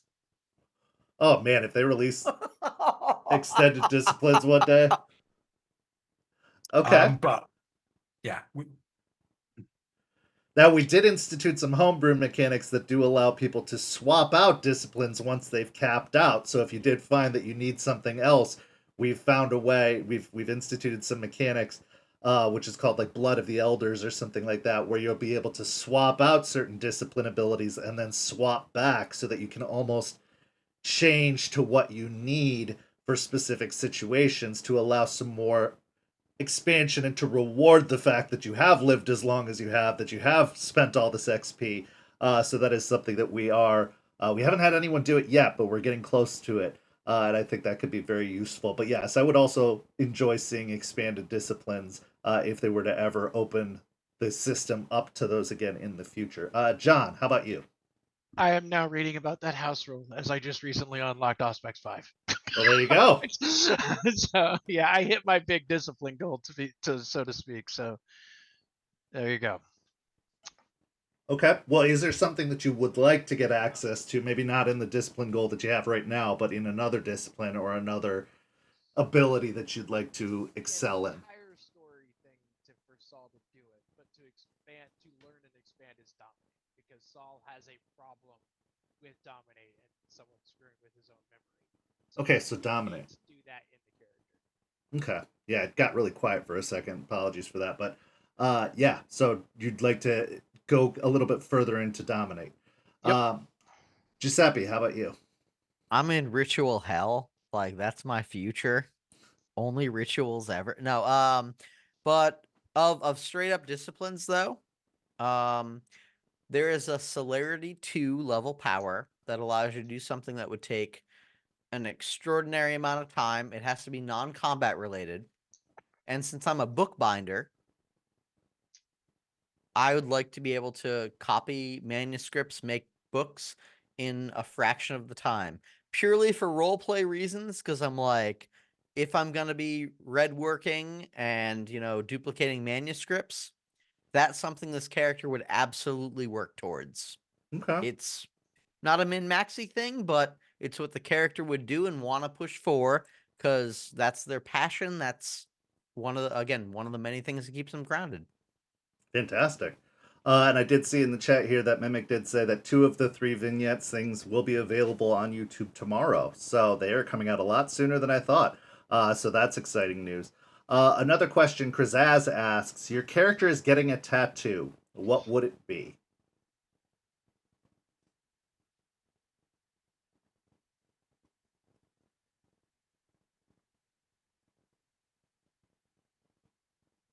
I don't think my character would get a tattoo. But if in fairness to the question, I would probably get something like the chemical symbol for adrenaline done onto my wrist.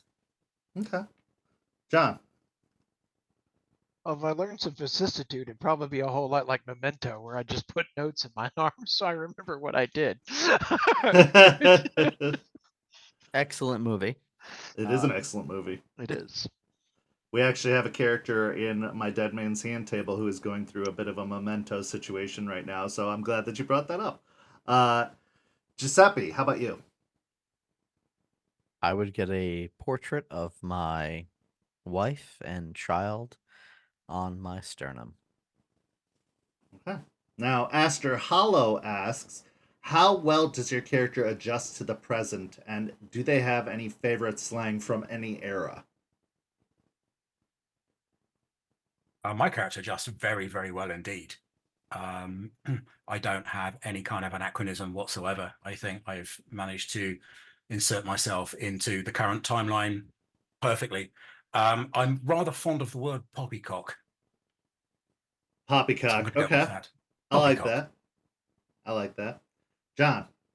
So Saul was embraced while he was very young in appearance, and he actually finds it quite burdensome because every once in a while he was 19 when he was embraced, which means he could possibly pull off pulling like 25 or so before someone would start to question his mask, and he has to switch masks, which also forces him to remain current, and he finds it exhausting.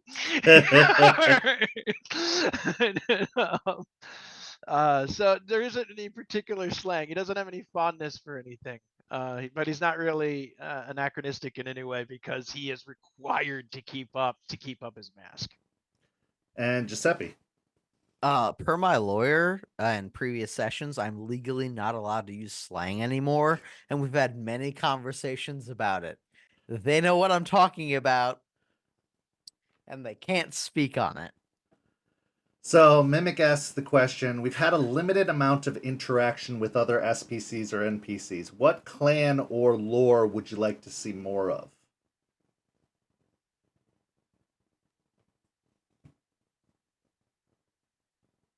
I think I'd like to interact more with some of the Venture in the city. Okay. John. Probably either the Toreador or the Nosferatu. It's a toss-up. The Toreador are pretty heavily empowered in court, but the Nosferatu send in no stuff. That'd be good. Okay. Giuseppe. Tremere. Easy. I mean, Like, we knew what's that Dr. answer. Alexi up to? Why'd you even ask me? Like, And then Mimic has a follow-up question, which is, the first arc was strictly from Cult of the Blood Gods. What other V5 source would you like to see story pulled from? Now, there aren't a lot of them yet, but there are quite a few. You know, there's Chicago by Night, there's, Bloodstained Love. There's a lot of other source material that's come to be.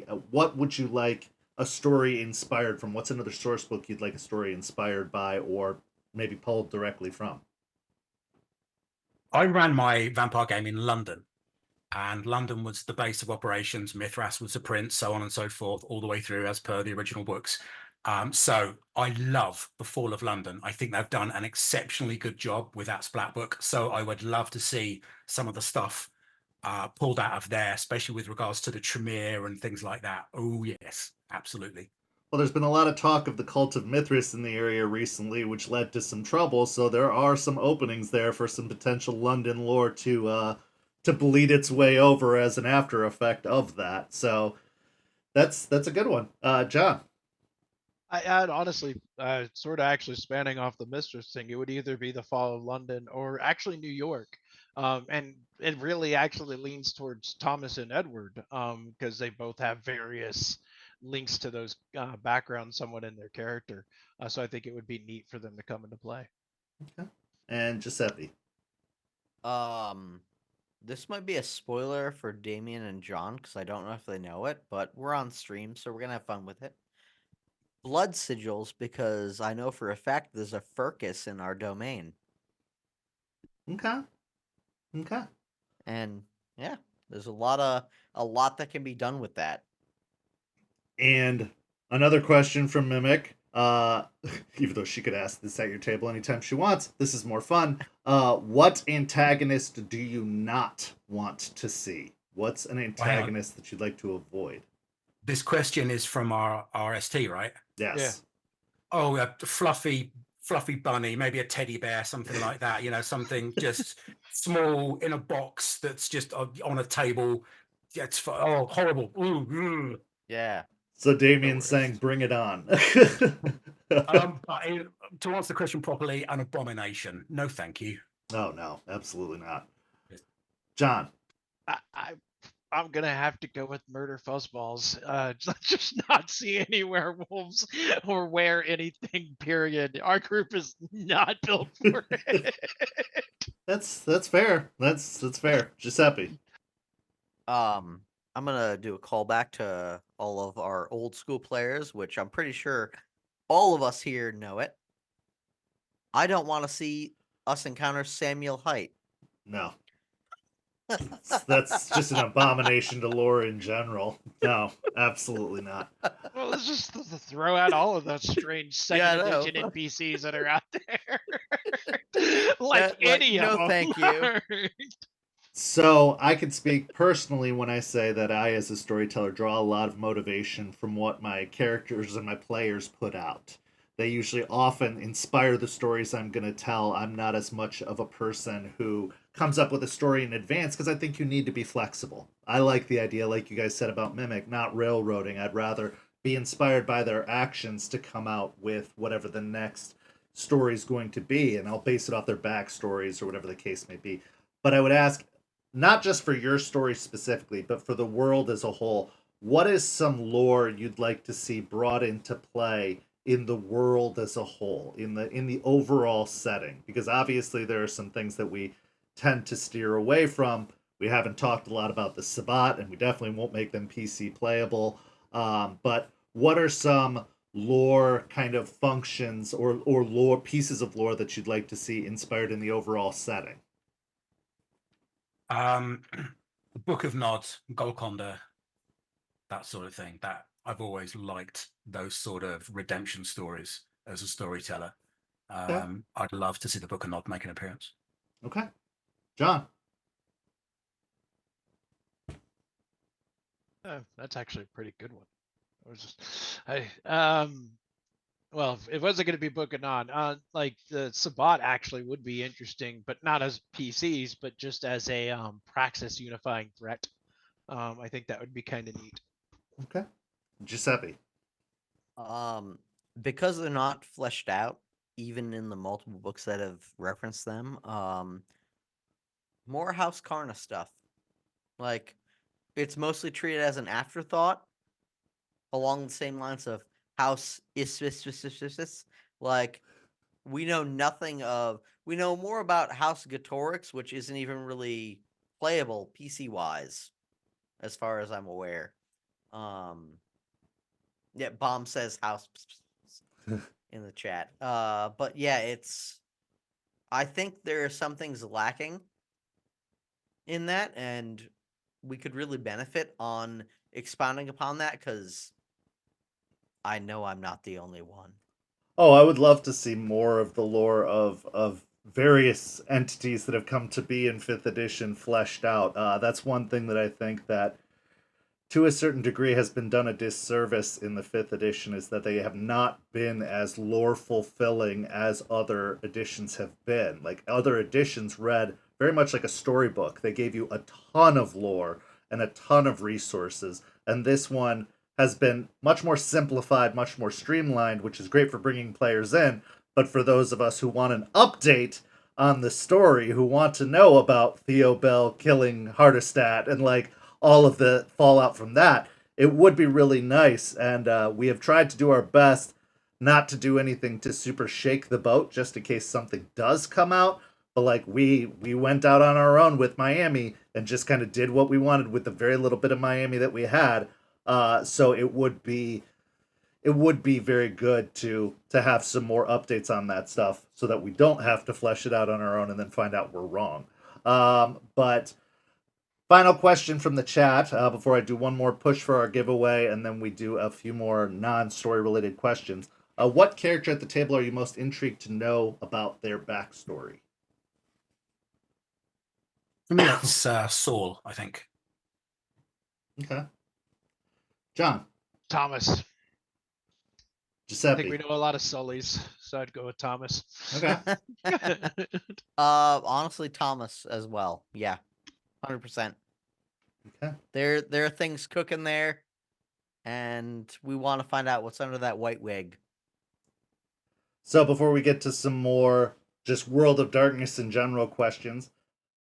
I want to remind everyone that we are doing a giveaway tonight. If you put the hashtag CHAMP, CHAMP, in the chat, you could be in the running for one free character artwork from Champs Tramps, who has been a wonderful, wonderful sponsor of this community, of this show, and of this channel.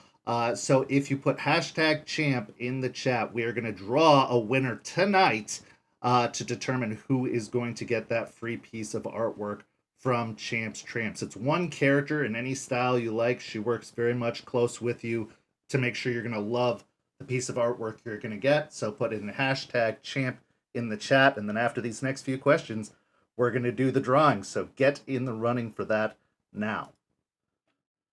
So we've seen vampire, we've seen hunter, we've seen werewolf. There are a few splats yet to come out. Which splat that has not been released in 5th edition are you looking forward to most? And which one do you think is going to be next? So they could be the same answer, could be different answers. But what splat are you looking forward to most? And which one do you think is coming next? Damien. Mage and mage. I agree. John. Mage and mage. Giuseppe. Mage and mage. So it does seem like that's the direction they're steering towards. And I think, Damien, we talked a little bit about this the last time you were on the show, but one thing that I've really enjoyed about the way they've rolled out 5th edition, while being unpredictable, who saw Hunter coming second? Honestly, like, I had no idea that was coming second.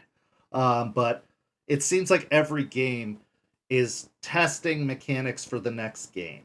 So Vampire was a great starting point. But then Hunter came next, which was unusual. But now looking back in retrospect, I can see that a lot of what they did with Hunter, suited the story really well in making sure humans were known as the biggest threat for all these supernatural things. But also they tested a lot of things that ended up being used in Werewolf. And Werewolf, the way they've built it and the way they've been running it, definitely gives me mage vibes. It definitely seems they're trying some things in Werewolf 5th edition that are going to be a fundamental part of the mage mechanics. So I do believe that mage is next. I have next year probably would be my guess, is because it seems like they're releasing one big splat a year plus a bunch of other source books. So mage would be my next bet. But what are your thoughts overall individually of the 5th edition rollout and how they have been releasing material so far? What's some good, what's some bad, what's some other about this 5th edition experiment, I guess I could put it, as opposed to previous editions? Damien, we'll start with you. In previous editions, they posted a lot more splats out a lot sooner. So I would like to see a quicker rollout of lore books and other faction books and God knows what else, rather than them taking their time. I agree. John. Honestly, I think they're doing a fantastic job. I mean, everybody wants everything now and they want it fast. There's a argument to be made when you put out a book, you have to put something in it. It can't just be story. I would love for them to release world books once a quarter, just like boom, no rules, no lore sheets, no nothing. But guess what? Those don't sell. If it doesn't have a new lore sheet, a new bloodline, some new way to use a discipline, some way that affects a rule, no one will buy it. Right. They may read it, but they won't buy it. They'll wait for the Wikipedia article about it. Exactly. And so there's a part of me that's like, you know what? I kind of agree with Damien in that I wish they rolled out things faster, but I wish they maybe on their own website just released story vignettes that fleshed out the world, but left the rules on this slow maturation that is going on. Because I actually think 5th edition's rule set is possibly the best one yet, because they're fleshing out those things like Karanu and hunger, and they make more sense the way they're doing it. And actually, I think Hunter being second, you kind of alluded to it, but I also think they took a lesson from COD. As much as COD was, but like maligned by a lot of old vampire players, they did humans first. You became a human that became a monster, and that was kind of an important lesson. But like, if it Hunter is the human fight. So vampires are base game. It's the most simplistic rule wise, which is funny if you think about it. It is the most simplistic rule wise, and then they expanded on it by bringing in the humans, and then because humans are important to the setting, bringing in hunters, which are very important to the setting, all the human threats, and then going to werewolf. And I think mage is next simply because it's the Trinity: mage, werewolf, vampire. Those are the first 3 games. Period. I would be very interested to see if they dropped a lesser splat in between, though. Like if they dropped Wraith out of nowhere, kind of like Hunter came in seemingly out of nowhere. I'd be very interested to see if they broke up the big three with something else that could also help with that transition. So I could see Wraith or potentially even Changeling, even though that's my least favorite of all the popular ones. It would be very cool to see them drop something in between the release of Werewolf and the release of Mage that is a lesser one to kind of bridge the gap between. But I do think Mage, yeah, I think you're right, because I think the way to get those lesser ones more exposure is to not tack them on at the end. Once the major 3 are released, I feel like people are going to be like, okay, we've got what we need. We're done. We're just going to buy stuff related to these 3. Whereas dropping Hunter in the middle has kind of created a buzz for Hunter. They're releasing, individual books. They've got the education book coming out soon, the one about using hunters at universities and places like that. They had campaign books released. Like, they are doing stuff with Hunter rather than tacking it on where people are going to have already spent all their money and not want anything else, any other splats. So I'd be interested to see them do that, but that's a good point. Giuseppe.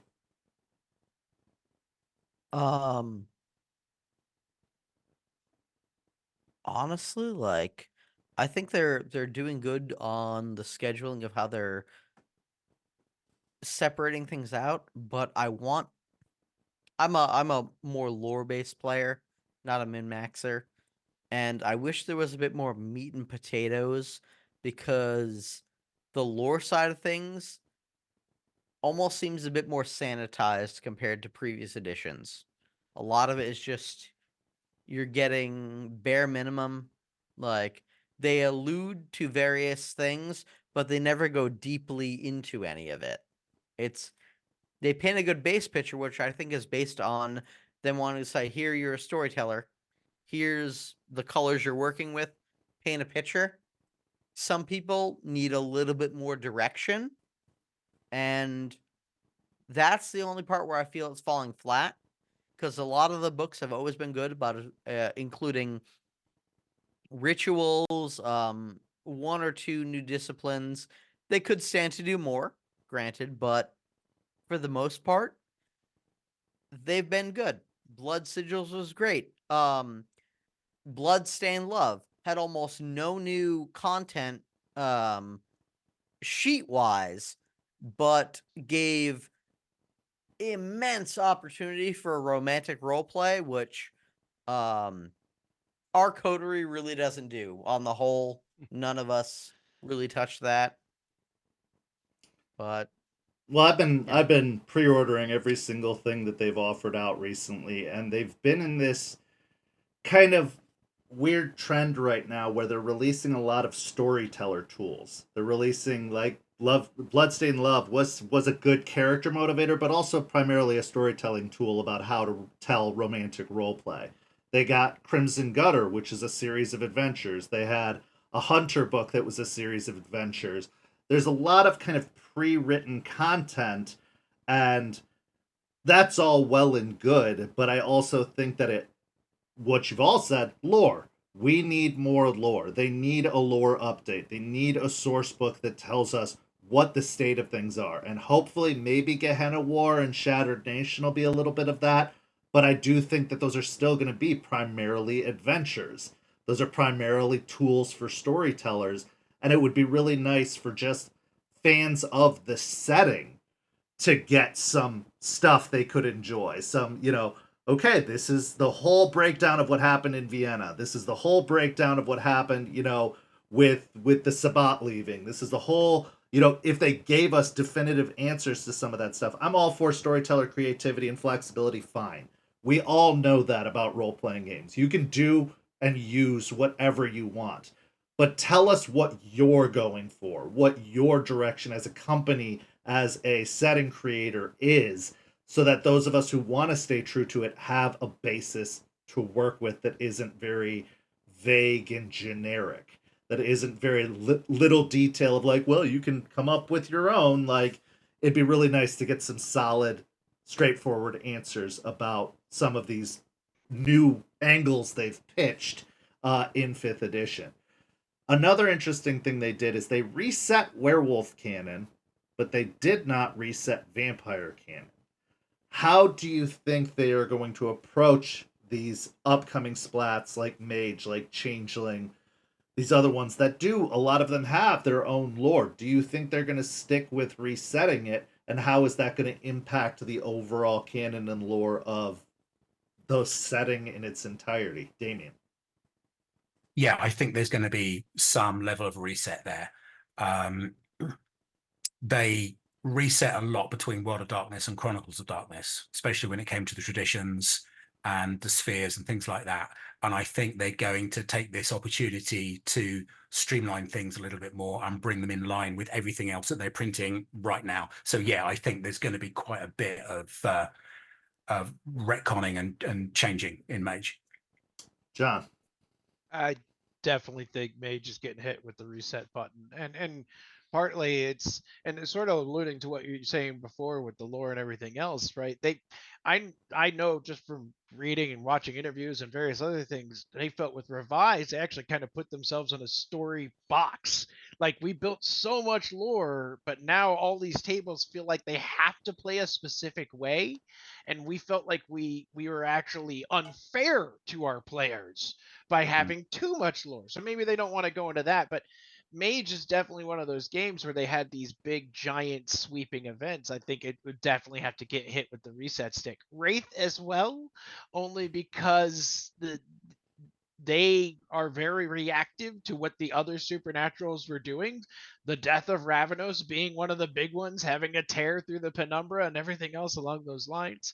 I don't know if you guys ever played it. The COD Demon version of Demon is actually pretty neat.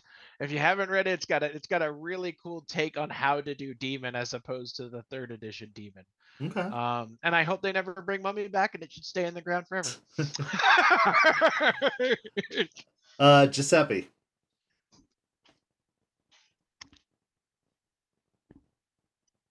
Oh, you're muted.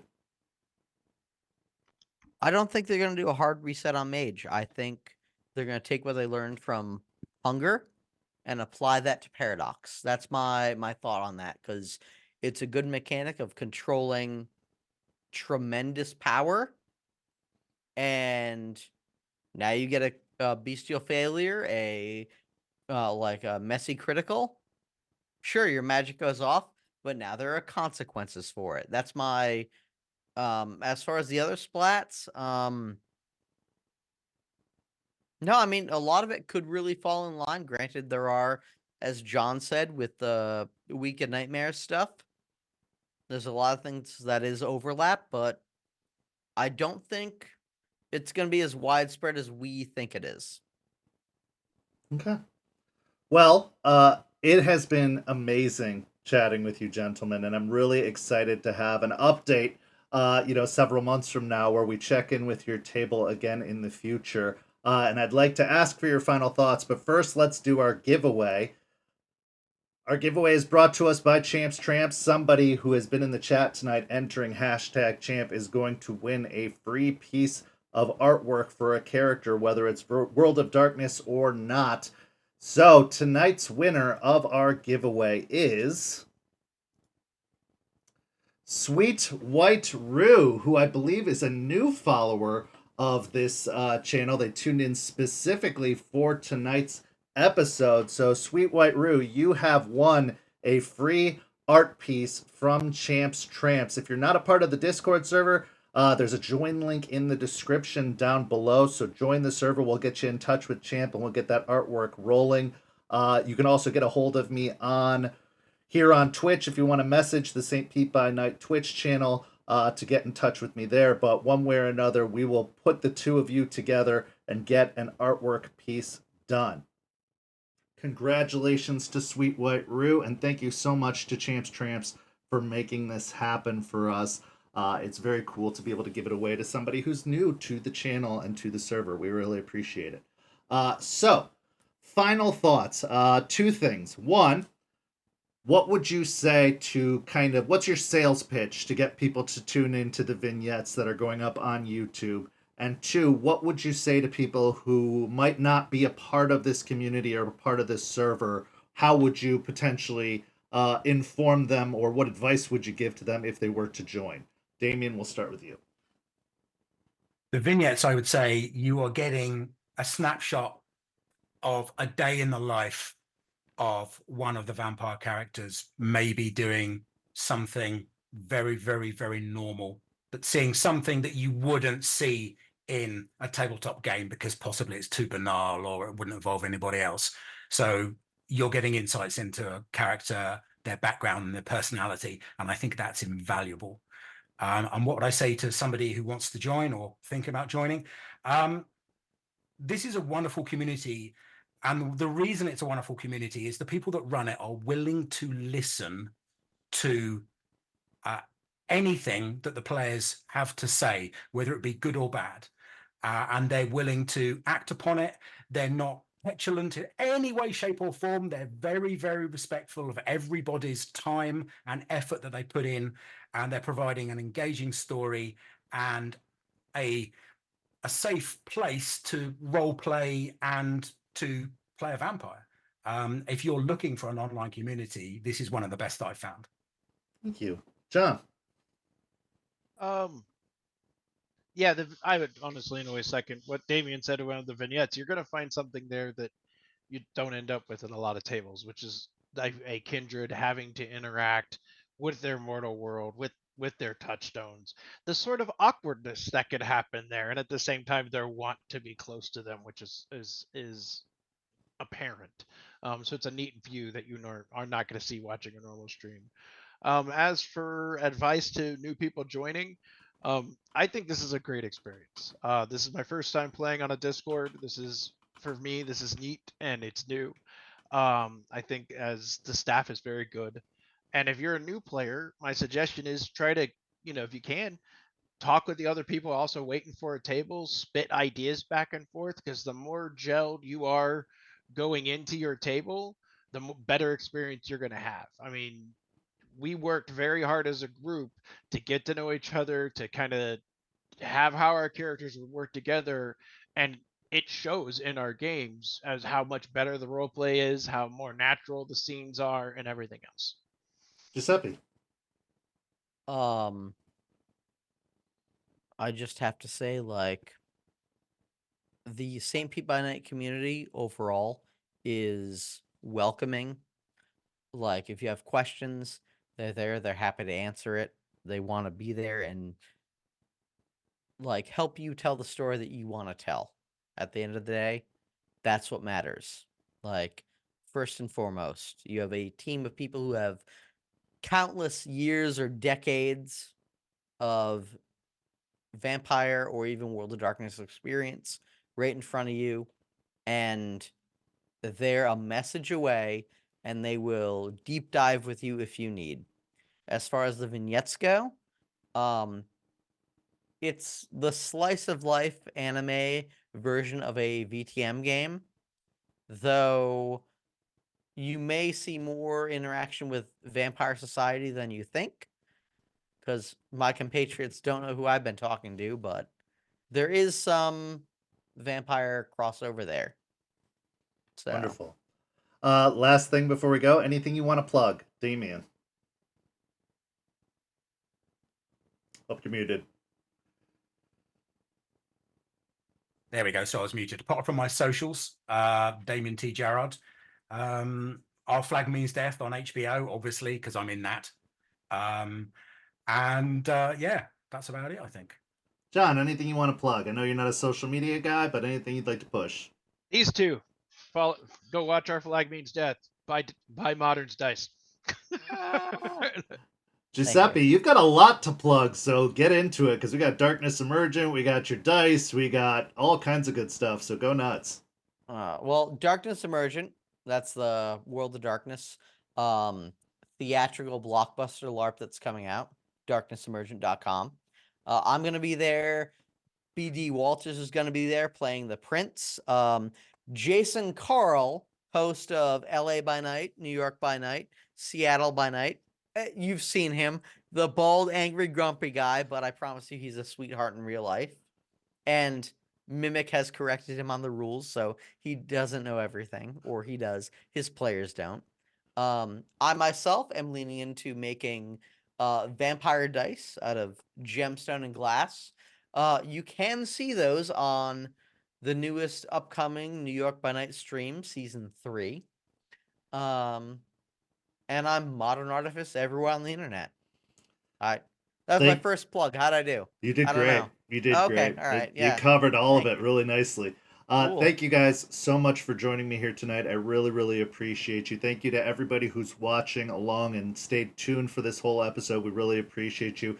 This week, we've got Bloody Strings tomorrow. We've got the next chapter of Rage Across Tampa on Tuesday. We've got Don't Get Caught on Thursday. We've got our Hunter Chronicle, What the Hell Is That, on Friday. And then next Saturday, we're going to have Huddy, a huge mover and shaker in the World of Darkness, someone who knows the inner workings of the company right now itself, is going to be joining us here on After Dark in a pre-taped interview because they live all the way out in Europe. So they are going to be joining me earlier in the day to pre-tape that interview. So if you have questions for them, make sure to submit them either on the Discord or send them to me in DMs or whatever the case may be, because that will not be a live viewing when it does go up. But thank you so much to everybody for tuning in. Go follow St. Pete by Night on all that social down below. And thank you. Go follow these amazing guests because they are absolutely incredible. We're so grateful for them for taking the time. But thank you so much for joining us tonight, and have a good night, everyone.